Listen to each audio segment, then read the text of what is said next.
All right, before we get rolling here, Milton has ripped through Florida, and there's going to be folks who need our help. And we don't want to forget about the folks that were hit hard by Helene either.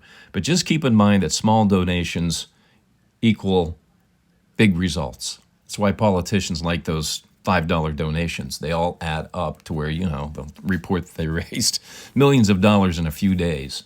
So just keep that in mind, all right? This is when Americans come together, though. Like no other country, it's what makes us special. As I was watching the coverage of Milton this morning, I couldn't help but think about all the people who moved from California to Florida and wonder, gee, do they miss earthquakes now? From Hollywood, it's the world-famous Mojo Elliott here to rap about the stuff nobody really gives a rat's ass about. But today might be the day. Alexa, what day is it? It's Thursday, October 10th. Do you believe scientists? Do you trust them? Well, scientists say this will make cute kids ugly and ugly kids cute. Do you know what it is? Kick it around, I'll tell you about it coming up. If this is your first time listening, beware. We are rated TNA because we do talk about tits and ass on this podcast. Sometimes. Here's how the Rat's Ass podcast works. You email your thoughts, observations, comments, and questions to me, to moi, and I respond to them.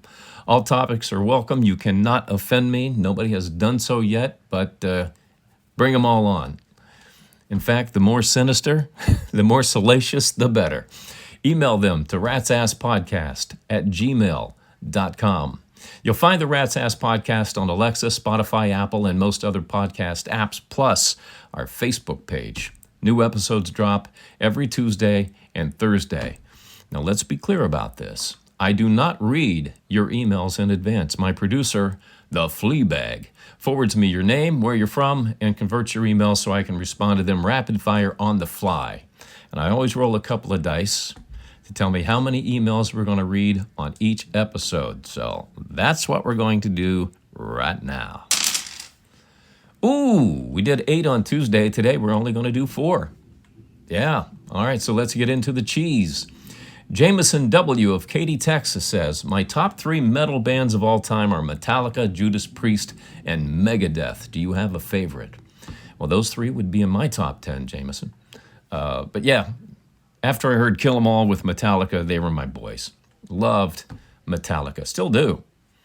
And I'll tell you what, they better be playing the halftime show in San Francisco in 2026 at the Super Bowl. That's a Bay Area band.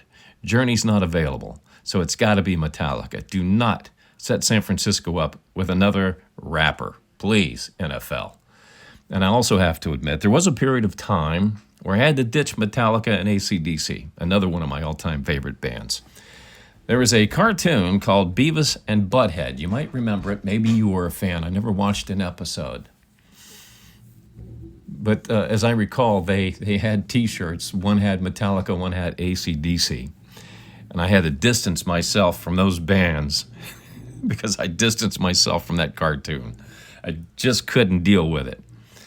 And as soon as Beavis and Butthead lost their popularity and went away, I was ready to bring out the T-shirts and the music again. But it did introduce me to bands like Godsmack, Alice in Chains, Stone Temple Pilots, a lot of the grunge stuff. So there was some good that came out of it.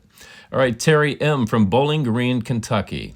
What's a cool gift I can get a guy that says, I just want to be friends? What is it with you ladies and just wanting to be friends with men? Don't you know we can't be friends? It's not possible. I guess I would say, obviously, stay away from the edible panties, for sure. Try something for his office, like a desk calendar, preferably from something like this year. Kellyanne G., Sedalia, Missouri. I'll send you $500 if you'll stop calling Kansas City Kansas Shitty. Well, certainly, Kellyanne, if you can afford a $500, you can make it $1,000. Do $1,000 and you've got a deal. Blackhead from Los Angeles, California. I said I would touch them all, and you could not offend me. Fleabag, I'll get you for this one. Don't go to sleep tonight, brother. Blackhead, Los Angeles, California. Why did you fire me? First of all, you got to realize this was at least 25 years ago. I fired a lot of people. over the last 25 years. But in all honesty, and I'm serious about this when I say this, okay, I never fired anyone in my career. You all fired yourselves by your attitudes and your actions. And I would say that to anybody who's been fired, unless it's been a company restructure or something like that, or a company going out of business where they have to let everybody go, layoffs and that such. But if you got fired, if you really think about it, you did something to cause yourself to get fired. But Blackhead, the reason why you got fired, buddy, is you were late on a regular basis. You were high half the time. You also tried to bang every chick in the building, including Mrs. Chang, who was 73 at the time. Now, I realize she was hot. She was single, widowed, but you were just out of high school, man. Not cool.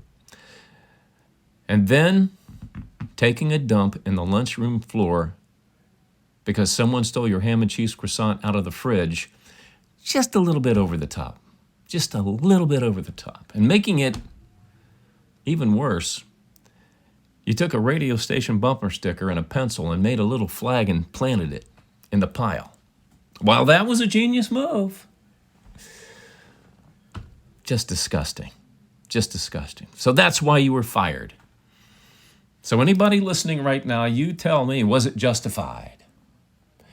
Did Blackhead fire himself, or was I the evil one here? Now, we caught it all on tape. What Blackhead doesn't know is we played it every year at the Christmas party for years. Oh, yeah. We had a sellout every Christmas party because people wanted to see Blackhead. Oh, drop a load in not the conference. Well, you probably did the conference room too. Who knows? But the lunchroom floor, crazy. Yeah, that's what radio was like back in the 80s, 90s. Pure insanity, the lunacy. We do miss that debauchery, though. That's the cheese. Before I get into the extra cheese, remember to keep your emails coming with your observations, comments, and questions. And I'll give you my 2 cents that makes no sense on the next podcast. Send them to ratsasspodcast@gmail.com. All right, zip them up. Here comes the extra cheese. I did some digging on this and found out the rumors about Taylor Swift and Travis Kelce being engaged are in fact rumors. Now look, these are two horn dogs in their mid-30s just grinding their goods. That's it. Everybody wants to see more. We want an engagement, we want a marriage, we want to see a divorce and a breakup. Okay, they're just grinding their goods, man, having a good time. Why ruin it by getting too serious? Are you watching The Golden Bachelorette? Yeah, me either. What about The Masked Singer? Yeah, me either. Don't watch those shows. But as you know, I'm a little behind on watching TV shows because I stream them. And I do so because I hate watching commercials. So I wait for the series to get completed and come out on a streaming service so I can just binge watch them. But I found a good one on Hulu called The Americans. It's about a couple of spies living in America and Washington, D.C. back in the 80s. And they're living like Americans. It's pretty good. And I know some of you have already seen it, but like I said, I get to watch it commercial free and I can bang out 5 episodes a night, 3 episodes a night, whatever I feel like. But I highly recommend it. It's a good show. And to think that this really goes on in our country blows my frickin' mind. But hey, I'll tell you what. I'll go back and say this again. Life is too damn short to spend them watching or listening to commercials. That's why I stream, and I love streaming. Have you ever counted how many times you unlock your smartphone every day? Did you know the average is 110 times per day? 110! So if you're guilty of doing this, and you know who you are, let me turn you on to this new thing that's just the rage across the nation. It's called masturbation. TV talker Bill Maher, who was 68, is dating Al Pacino's ex, Nooner Alfallah, who was 30. Now, before you freak out about the 38-year age difference, think about Al Pacino, 54 years older than Noor. So how serious could either one of these relationships be? Now, my guess is Noor privately teaches old men how to get wood by massaging the prostate. That's my suspicion. I mean, you've seen Bill Maher. This guy probably hasn't had wood since the 70s, for crying out loud. I know. Who really gives a rat's ass about Bill Maher's wood? All right, I know you've been waiting for this one. Scientists claim this will make cute kids ugly and ugly kids cute. Have you figured it out? It's puberty. But I hear it skips a generation. Be sure to email what you want me to rap about on the next episode of the Rat's Ass Podcast to ratsasspodcast@gmail.com.